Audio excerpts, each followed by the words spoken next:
repeat that. There's the number of defaults in AAA CLOs going back 30 years is actually zero. And think of all the stress times we've had over the last 30 years.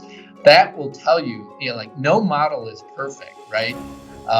Calibration is never perfect, but that basically tells you that the models that the rating agencies are using and the risk pricing that money managers and banks are doing is actually working as expected. And so investors should take some comfort in that.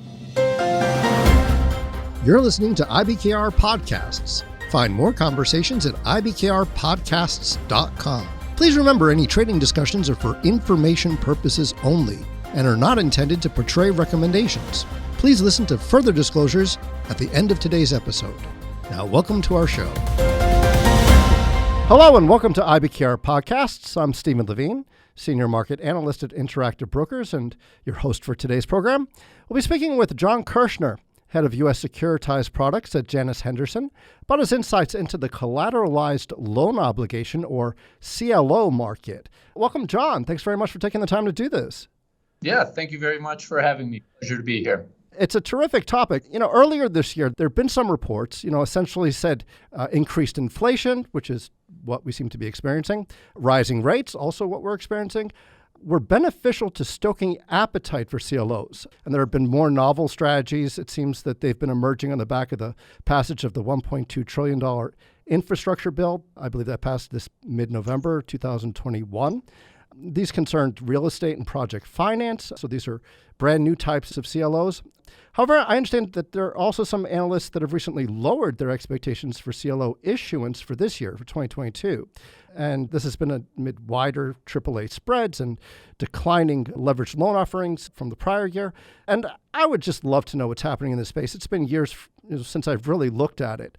But I suppose the first question that would be helpful for those not entirely familiar with what CLOs are or what any of this language really means is, what are CLOs? What exactly are these products? They sound like CDOs, right? I remember those, but what are CLOs? Yeah, these are completely different from CDOs, and we can talk about the difference as we go on. But yeah, CLOs, as you define them, collateralized loan obligations. They're a securitization, just like any other securitization out there. For example, very common securitizations are made out of auto loans or student loans or credit card loans. And so what a securitization is simply taking a pool of loans and putting them together and then dividing up the cash flows into different layers of risk. So something that got AAA rated would be obviously the lowest amount of risk at the top of the capital stack, as we like to say. Yep. And it goes all the way down, AA, single A, triple B, and then below investment grade and even an equity or residual tranche. So they can be confusing to investors out there, but what you should really just know is instead of investing in the individual loans, you can invest in a very diversified pool of these loans.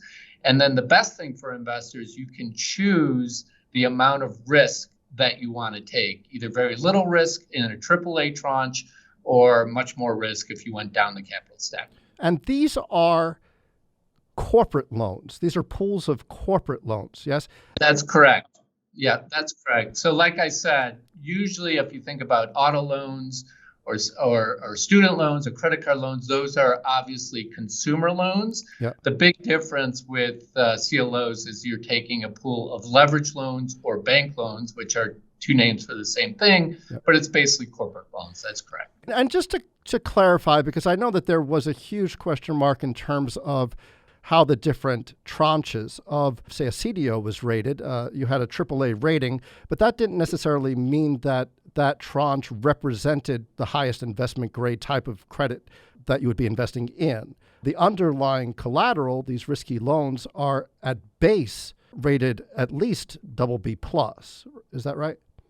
Yeah, that's correct. And I just want to be very clear that the real difference with CDOs and CLOs. So yep. CDOs were made up of subprime mortgages, very slim tranches, usually BBB rated.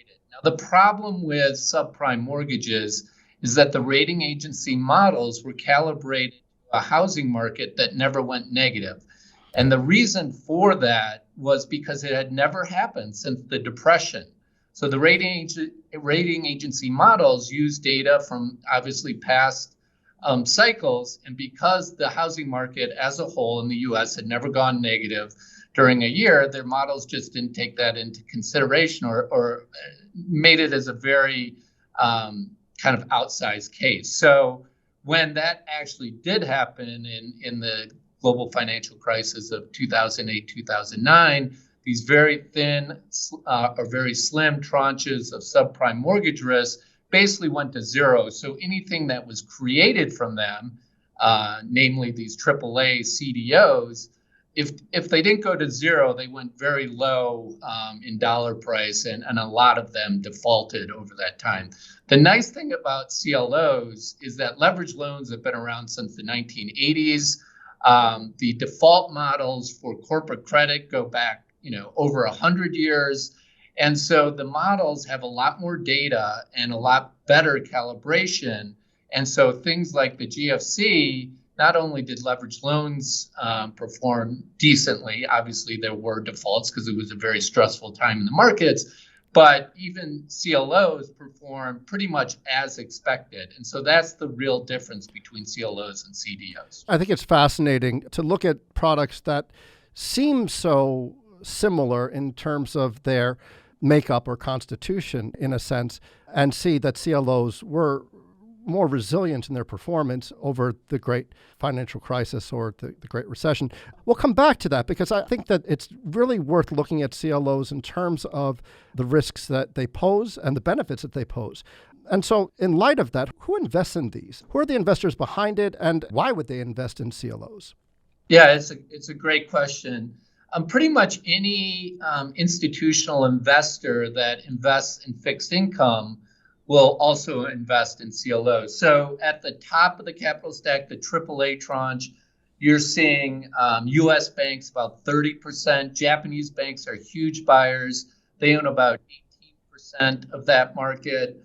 And money managers own about a third of it, and insurance companies about 19%. And the total AAA market is about 600 to 700 billion. So it's literally hundreds of billions that these different investors are buying in the middle of the capital stack. So that would be AA, single A, and triple B. It's mostly money managers and insurance companies, about 50-50 there. And then when you go down to the below investment grade or equity tranches, it's basically about 90% hedge funds and maybe 10% of money managers. And to answer your question as why they buy them, look, fixed income investments, the vast majority of them, about 95%, actually do have fixed coupon income. That means you buy a bond, you get your coupon income either semi-annually or monthly, and then at maturity, you get your principal back.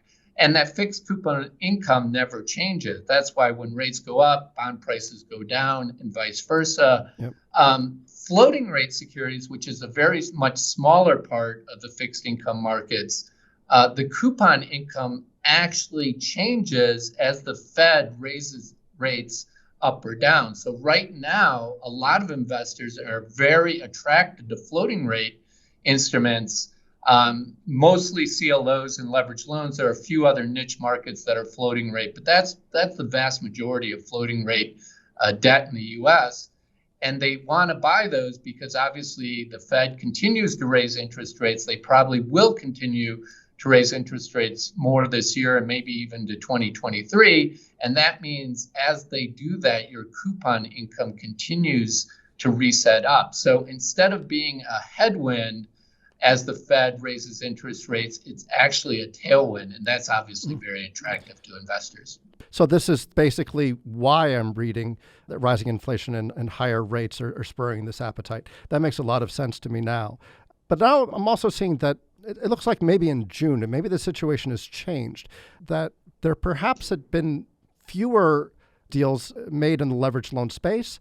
It looks like spreads had widened on the back of this for the AAA tranche. I'm not sure if that's still the case or whether sentiment in the primary market for leveraged loans has changed. Yeah, actually, issuance in the leveraged loan market is down dramatically this year, down about 67% Wow. year to date. And that's mostly from the dislocation we've seen this year, coming from Ukraine and then continuing on as just the market became more nervous about inflation and the Fed interest rate hikes. Interestingly enough, CLO issuance is only down about 10% so far this year, as many managers have continued to issue just because the demand has remained relatively high.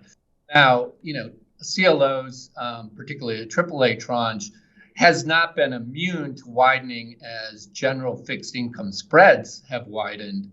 That should almost go without saying. That being said, the demand continues for AAA CLO tranches, principally for the reasons that we've described. They're very high credit quality. The liquidity is incredibly strong, and that the investors want that higher coupon income as the Fed raises interest rates. One interesting thing that I don't think a lot of people would know about is that the two largest months for trading in the AAA CLO space were number one, March of 2020, and number two, March of 2022. So incredibly dislocated, very difficult markets. A lot of other fixed income markets either completely shut down or for all intents and purposes shut down. At the same time, AAA CLOs actually increased their trading amount in liquidity. And we look at that as a very positive point for investing in AAAs, because if you want to trade them, either buy them or sell them, you are able to do so even in very difficult markets. It was interesting during that time, especially during the lockdowns and certain industries, say, for example, the hotel industry. You had companies like Marriott getting essentially no occupancy or zero occupancy rate globally, it seemed. And yet they were able to come to market during that time. This is an investment grade company with a bond that got fairly, it was overbooked, if forgive the pun, but it did really well. And I thought that was very interesting that corporate bond investors were keen to still grab for yield and grab debt, regardless of what the fundamental backdrop looked like. There was support for the corporate bond market, it seemed, by the Fed at the time, and I believe that they were, I think for the first time, actually entering the market to buy fixed income instruments to keep that market liquid. So I wonder if that has anything to do with the riskier loans, or whether they enjoyed the same kinds of benefits of a more liquid corporate bond market to support the CLO issuance.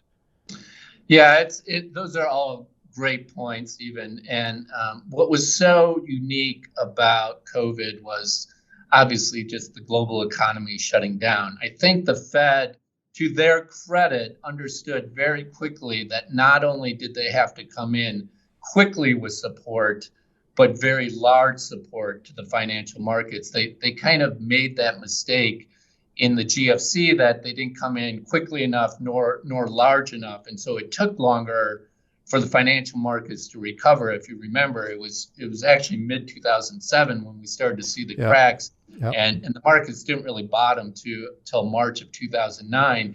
In this case, very different. The Fed came in, like I said, with support. They did start buying investment-grade corporate credit. The Fed said they may buy some high-yield corporate credit ETFs. They had the capability to do that. Yep. And so basically what investors were doing is saying, look, we know this pandemic's not going to last forever. Can a firm like Marriott last for the year or maybe 2 years it's going to take in order to come out the other side? And so investors actually felt confident that with the Fed backing these markets, that they could buy their debt of very solid companies like Marriott, and that Marriott would come out the other side. And, quite frankly, Marriott was able to do a deal. It was oversubscribed, but it was at very wide spreads. Instead of maybe the low hundreds, it was probably 300 or 400. So that's really what was going on right there. And credit to the Fed for kind of understanding what was going on and supporting the markets. It was certainly a very different landscape, a very different time. Interesting to still see these deals getting done, even at the worst of times, it seems.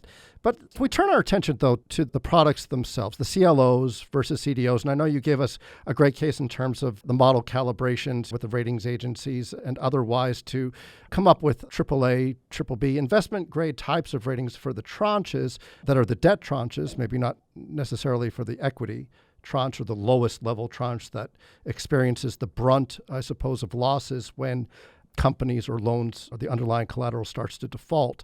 So I understand basically if you're a holder of these, you are going to experience losses on them only if you're holding, say, the mezz tranche, which would be the middle tranche or the AAA tranche. You're going to experience losses if the lower tranches become depleted or defaulted up, right? So the equity tranche experiences all the possible defaults it can before it goes to zero.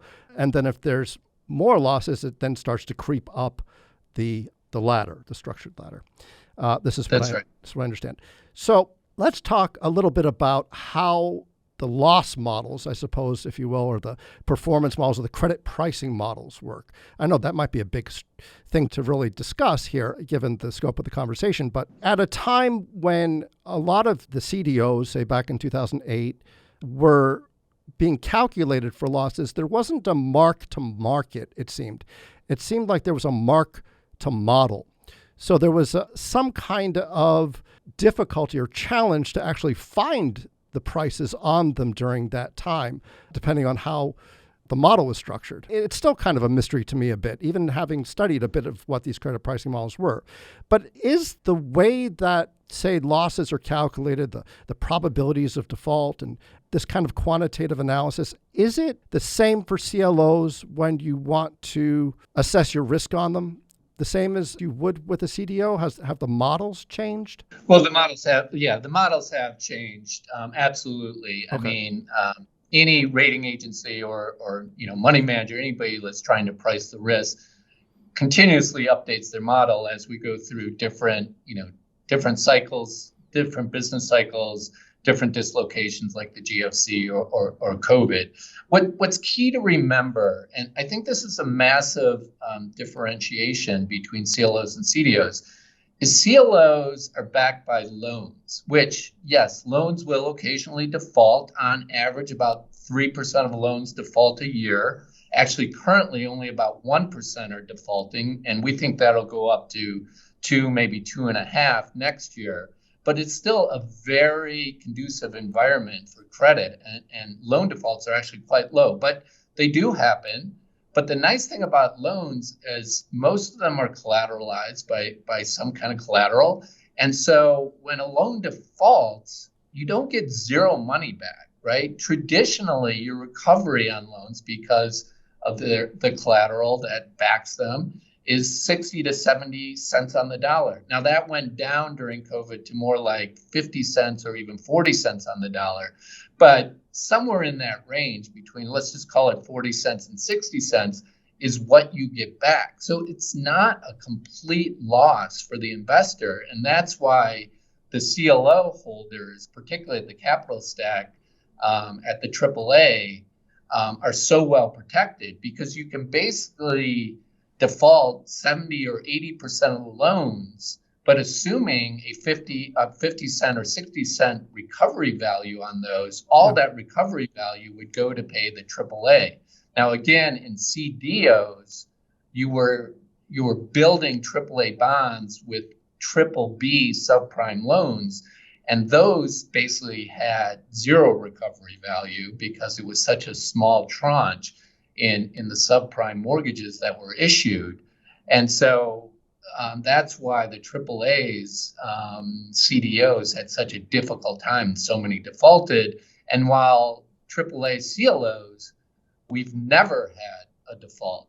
I'll repeat that. The number of defaults in AAA CLOs going back 30 years is actually zero. And think of all the stress times we've had over the last 30 years. That will tell you, like no model is perfect, right?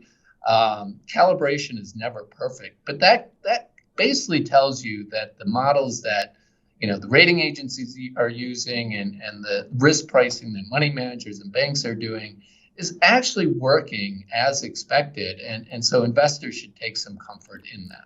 If you hold a piece of a CLO, let's say you hold the AAA tranche of a CLO or a piece of that, let's say some fantastic situation occurs and you experience a default. If I hold the loan itself outright, if I went and I invested via a prospectus on a loan, which probably is going to be a hard bet because these are leveraged loans and not quite high yield corporate bonds, but I would have recourse if I was a holder of a corporate bond, right? But if I'm a holder of a CLO, I still have recourse. I suppose it's not necessarily a manager like an issuing entity that I could go to, like an AMC theater, for example, and go to AMC and say, hey, I'm a bondholder, so I can collect in bankruptcy or something if that happened to them. But I'm holding a CLO. So how does that work? So look, no individual investor is going to ever go to bankruptcy court and try to recover assets if they're invested in a, let's just say they're invested in a leveraged loan ETF, right? Nor would they want to do that if they're invested in a CLO ETF. So what happens is if there is a default, look, there's a set process. Bankruptcy court is very well defined in the United States. We have a rule of law here. And so the investors like Janus Henderson would be going to court on behalf of the individual investors that bought our fund or bought our ETF. And so it does not behoove individual investors to actually invest in individual leverage loans because of that very reason.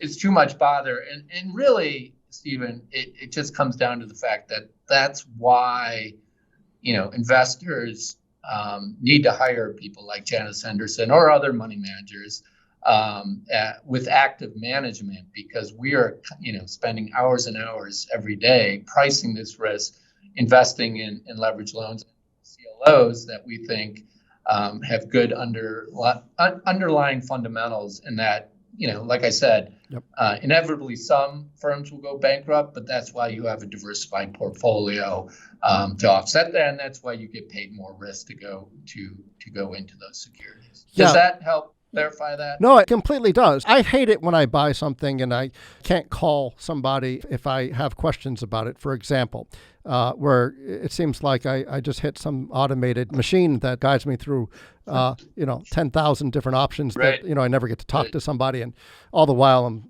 just want to make it work. So this makes a lot of sense to me. This is great.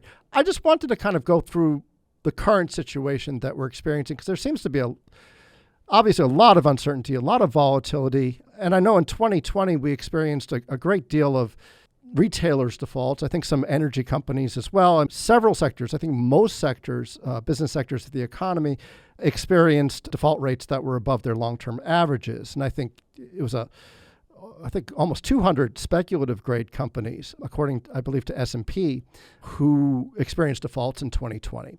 And so, now we've had a couple of quarters of negative growth. We've got inflation still fairly high. We've got a lot of geopolitical tensions. We've got, yes, the rising rates may help the technicals, I suppose, of the attraction for bondholders to want to come in and purchase CLOs.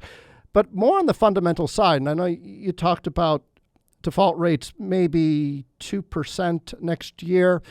Do you think that we could experience something as cataclysmic as the Great Recession if there were multiple defaults happening at one time? And I think that there was an article published by The Atlantic. I believe it was a UC Berkeley law professor, Frank Partnoy, and he wrote about the looming bank collapse, and he really put a spotlight on CLOs. And this was, I think, in the midst of 2020 that this came out.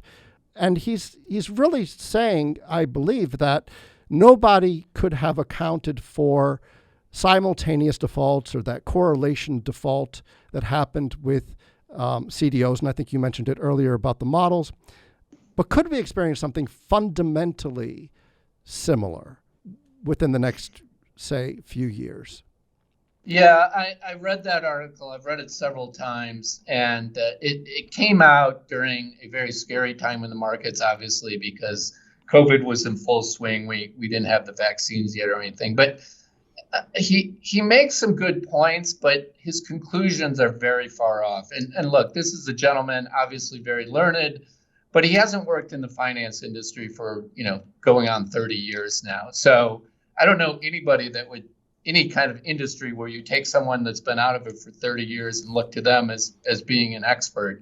And one good point he does make is that many models that the rating agencies use are over-reliant on diversification.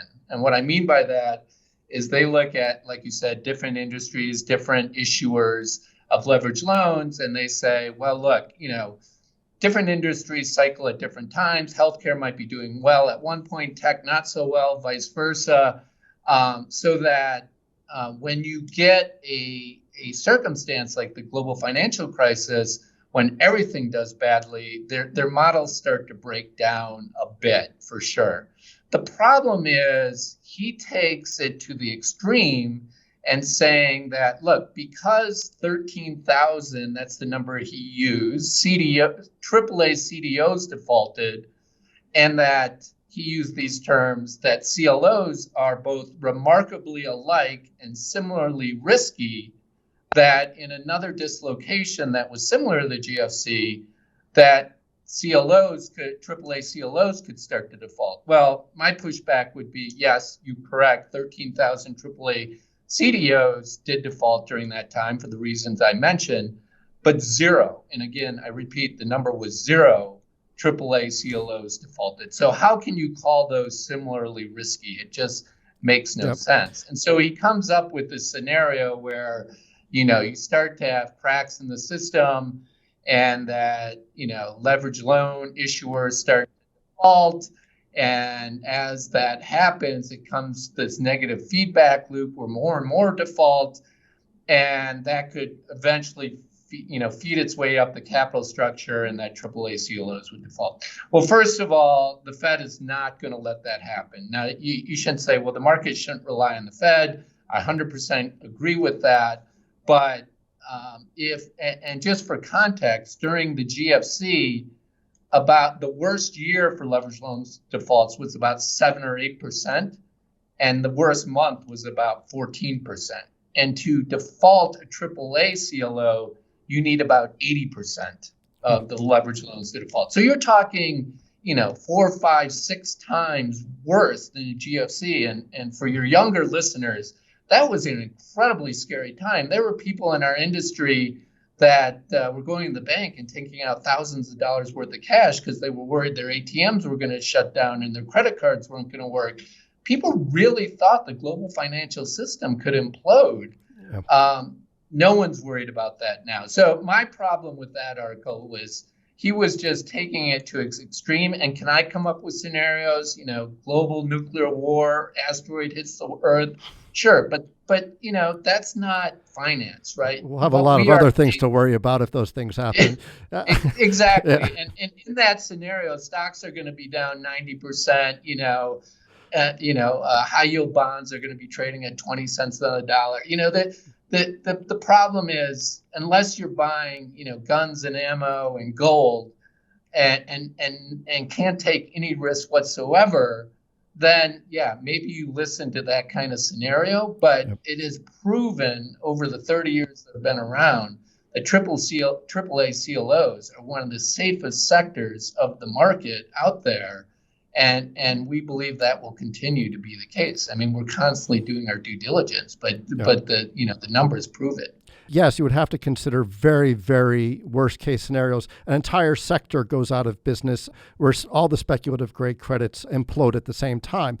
And, you can come up, with these kinds of what if scenarios. If this were to happen, would it be cataclysmic? The likelihood of all, say, energy companies going out of business because there's a forced transition towards renewable energies and all of a sudden there's a blanket ban on all fossil fuels. And I suppose something like that could happen, but the chances of it, happening in terms of its disruption to the marketplace and perhaps killing a great deal of CLO holders at the same time, I think that would probably be taken into consideration, but I'm not sure. Yeah, and let me just make one point on that. So investors realize this. The reason why you want a securitization is because there are all these limits as far as how concentrated portfolios can be. So this gets back to diversification. And again, to your point, you don't want to solely rely on diversification. But to take your example, like most CLOs only have a 2 or 3% exposure to energy. So literally every energy leveraged loan could default, and you're still only looking at losses of a few percent. That would hurt the equity tranche, and that's it. Even the single B tranche or a double B tranche wouldn't be affected at that point. Now, if that happened, obviously spreads would widen. Maybe it has secondary effects and things like that.